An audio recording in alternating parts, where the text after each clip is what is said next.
आपको बता रहे हैं। नितिन नवीन को बड़ी जिम्मेदारी दी गई है। बीजेपी के राष्ट्रीय कार्यकारिणी अध्यक्ष बने हैं। राष्ट्रीय कार्यकारिणी अध्यक्ष बने हैं नितिन नवीन, जो कि भारतीय जनता पार्टी के विधायक भी हैं। उन्हें बड़ी जिम्मेदारी दी गई है। नितिन नवीन को कार्यकारी अध्यक्ष बनाए गए हैं, राष्ट्रीय कार्यकारी अध्यक्ष बनाए गए हैं बीजेपी के। बीजेपी नए अध्यक्ष के चुनाव की बात लगातार कह रही थी कि नया अध्यक्ष का नाम जेपी नड्डा के बाद नए राष्ट्रीय अध्यक्ष के नाम पर जल्दी मोहर लगेगी। हालांकि अभी नितिन नवीन को कार्यकारी अध्यक्ष बनाया गया है, लेकिन आगे ये बड़ी जिम्मेदारी के नितिन नवीन ही संभालेंगे या किसी और के नाम का ऐलान होगा। एक तरफ आज उत्तर प्रदेश में बीजेपी को नए अध्यक्ष के तौर पर पंकज चौधरी मिले हैं, जिन पर 2027 के चुनाव की जिम्मेदारी है, और अब नितिन नवीन, जिनको राष्ट्रीय कार्यकारी अध्यक्ष बनाया गया है। बीजेपी का राष्ट्रीय कार्यकारी अध्यक्ष बनाया गया है नितिन नवीन, जो कि बिहार से आते हैं, विधायक हैं। अभी हाल ही में बिहार में चुनाव हुए, उसमें बड़ी संख्या में वोट हासिल किए, जीत हासिल की नितिन नवीन ने, और अब उन्हें राष्ट्रीय कार्यकारी अध्यक्ष बनाया गया है। एक बहुत बड़ी जिम्मेदारी नितिन नवीन को दी गई है। नितिन नवीन, जो कि इसके पहले मंत्री भी रहे हैं और अभी भी बीजेपी एनडीए सरकार में मंत्री हैं बिहार में, उनको ये जिम्मेदारी दी गई है। बड़ी जिम्मेदारी उनको दी गई है, लेकिन अब देखना यह है कि आने वाले समय में क्या लंबे समय के लिए यह जिम्मेदारी नितिन नवीन के पास रहेगी या फिर सिर्फ कुछ समय के लिए उन्हें यह जिम्मेदारी दी गई है। बीजेपी के राष्ट्रीय कार्यकारी अध्यक्ष बनाए गए हैं नितिन नवीन। बिहार से इस बड़े चेहरे पर जिम्मेदारी अभी कुछ समय के लिए ये जिम्मेदारी उन्हें दी गई है, भरोसा जताया गया है। लेकिन क्या आने वाले समय में जेपी नड्डा की जगह राष्ट्रीय अध्यक्ष नितिन नवीन ही बनेंगे या कोई और, अभी इसको लेकर तय नहीं हुआ है। कुछ भी अभी तक साफ नहीं किया गया बीजेपी की ओर से, लेकिन अचानक आज रविवार के दिन नितिन नवीन के नाम का ऐलान किया गया है। एक पत्र जारी किया गया, उसमें लिखा गया है कि नितिन नवीन अभी कार्यकारी अध्यक्ष होंगे, बीजेपी के राष्ट्रीय कार्यकारी अध्यक्ष होंगे। किन किन बातों का ध्यान रखा गया है, क्योंकि बिहार में चुनाव तो हो चुके हैं, तो ऐसे में किन किन बातों का ध्यान रखा गया है, किस तरफ ये फोकस रहकर ये फैसला लिया गया है, आने वाले समय में नितिन नवीन ही अध्यक्ष बने रहेंगे या फिर ये जिम्मेदारी किसी और को दी जाएगी। खाली कुछ समय के लिए जिम्मेदारी नितिन नवीन को दी गई है। अभी इसको लेकर बीजेपी के किसी भी जिम्मेदार व्यक्ति की ओर से कुछ नहीं कहा गया है। एक पत्र आया है जिसमें यह बताया गया है कि नितिन नवीन फिलहाल राष्ट्रीय कार्यकारी अध्यक्ष होंगे, यानी कुछ दिनों के लिए अभी उन्हें जिम्मेदारी दी गई है। हमारे वरिष्ठ सहयोगी प्रकाश जी हमारे साथ जुड़ रहे हैं। प्रकाश जी, नितिन नवीन राष्ट्रीय कार्यकारी अध्यक्ष बनाए गए हैं, ये इतना बड़ा ऐलान कैसे आज?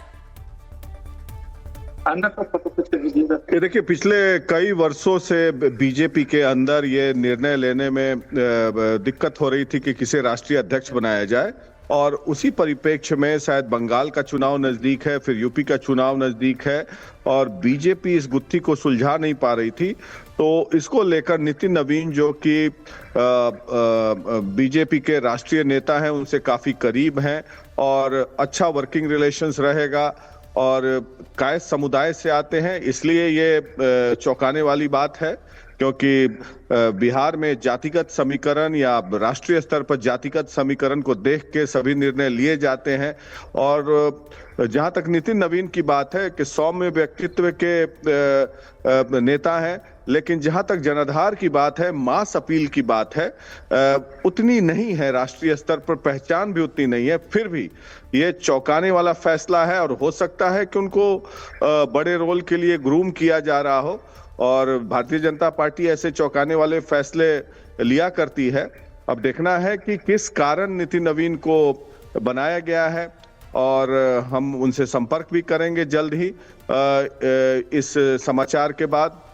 और शायद भारतीय जनता पार्टी में अभी हाल फिलहाल में जो कोर कमेटी की बैठकें हुई थी, उनको बिहार चुनाव के समय कोर कमेटी में भी शामिल किया गया था, और इनके पिता नवीन किशोर सिन्हा बड़े नेता थे भारतीय जनता पार्टी के। उन्हीं के मौत के बाद, निधन के बाद नितिन नवीन को जगह मिली थी भारतीय जनता पार्टी में। कम उम्र में, 25 साल की उम्र में 2005 में ये विधायक बने पहली बार, और उसके बाद उनकी यात्रा पथ निर्माण मंत्री तक पहुंची, जो कि किसी महत्वपूर्ण व्यक्ति को ही मिलता है ये डिपार्टमेंट।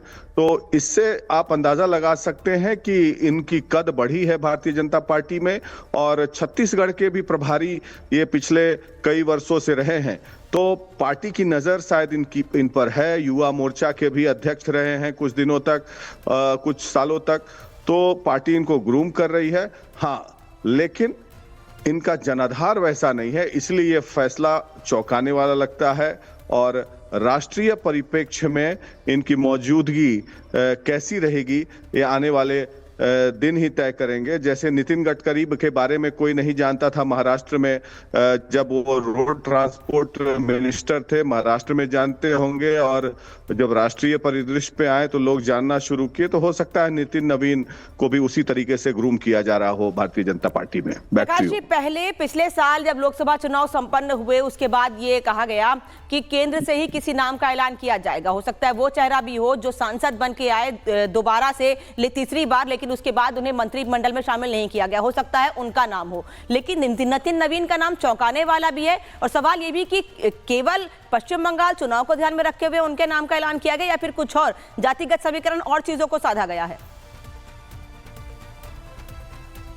नितिन नवीन जिस जाति से आते हैं तो उसमें जातीय समीकरण साधने की कोई बहुत बड़ी बात नहीं है। कायस्तों की संख्या कोई बहुत ज्यादा नहीं है, इसीलिए थोड़ा आश्चर्यजनक लग रहा है। और अभी ये राष्ट्रीय कार्यकारी अध्यक्ष बनाए गए हैं, तो देखना है कि आगे इनका रोल क्या होता है। सहयोगी का रोल होता है। और बंगाल चुनाव में चूंकि कई बार भारतीय जनता पार्टी के अंदर भी कई तरह की गुटबाजी है, तो सवाल उठ रही है लगातार। और आरएसएस और बीजेपी के बीच में द्वंद्व चल रहा है, उसको लेकर उस खाई को पाटने के लिए हो सकता है नितिन नवीन एक कॉम्प्रोमाइज कैंडिडेट उभर कर आए हों, ताकि जो लीडर्स हैं, बीजेपी के टॉप लीडरशिप हैं, उनको काम करने में आसानी हो।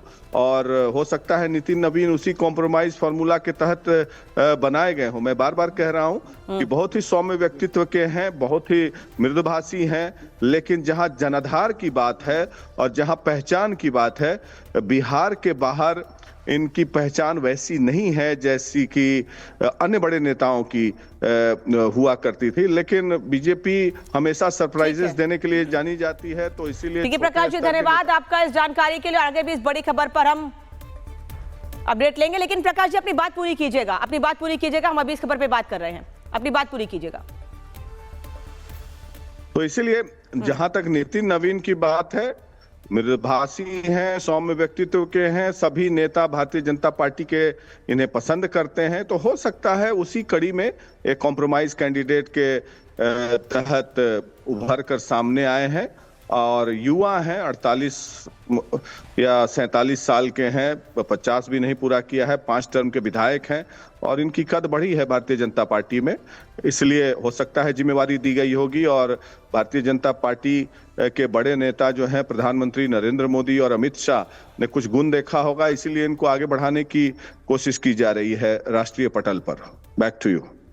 बिहार से ये बड़ी जिम्मेदारी, बिहार में ये बड़ी जिम्मेदारी देने का क्या मतलब है? क्योंकि अभी आज ही हमने देखा है कि उत्तर प्रदेश में भी प्रदेश अध्यक्ष के नाम का ऐलान किया गया, मुहर लगी, नाम का ऐलान किया गया, और उसके तुरंत बाद बिहार से एक बड़े नाम का ऐलान कर दिया गया।